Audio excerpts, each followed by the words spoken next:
I think it sends a message of victory. I think it sends really a message of strength. We're very strong. We're much stronger than anyone would really understand.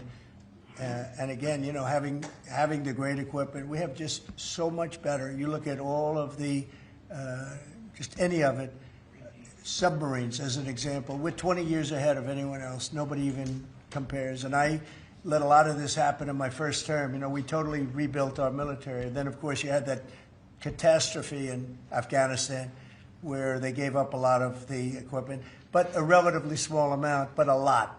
It was a lot in Afghanistan. I think it was the most, General, I'd say it was the most embarrassing day in the history of our country, the way that happened, the way they went to the wrong airport. They should have gone to Bagram, not the local little airport with no security, with tight quarters, etc. You know what happened. I think it was the most embarrassing moment in the history of our country, frankly. That was under the Biden administration. That was terrible.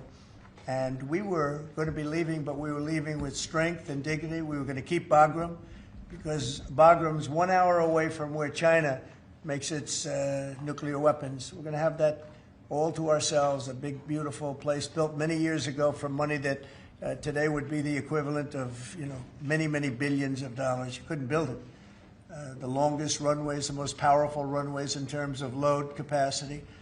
And we just walked away from it. So stupid.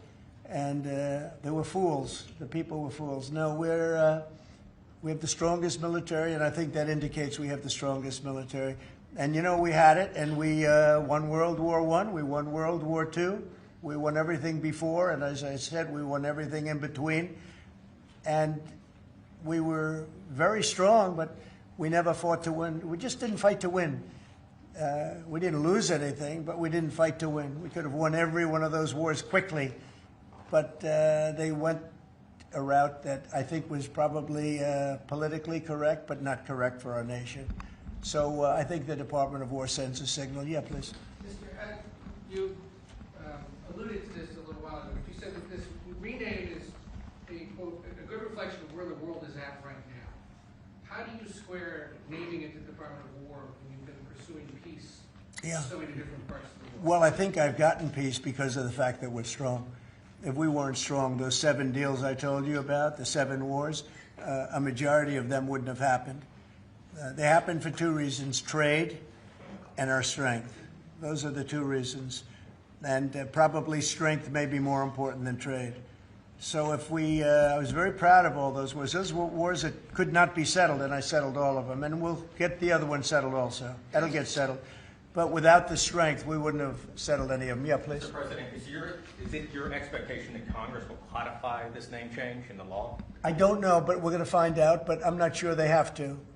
We're signing an executive order today, but we're going to find out. We're going to see. If they do, we're going with it, and we're going with it very strongly. There's a question as to whether or not they have to, but we'll put it before Congress. Do you know how much this rebrand will actually cost? And are there any concerns about, you know, the Pentagon's mission of actually cutting back on spending? Yeah, but not a lot. You know, we know how to rebrand without having to go crazy. We don't have to recarve a mountain or anything. We're going to be doing it not in the most expensive. We're going to start changing the stationery as it comes due and lots of things like that. We're not going to be doing things like have been done in the past when they changed the name of forts that shouldn't have been changed. Those names of the forts should not have been changed, at least for the most part. And as you know, many of them have been changed back already. At the request of the communities, every one of those communities said, we want our name back, like Fort Bragg as an example. The people in that community wanted that name back. They refused to call it anything else but Fort Bragg. So we're not going to be spending very much money on that.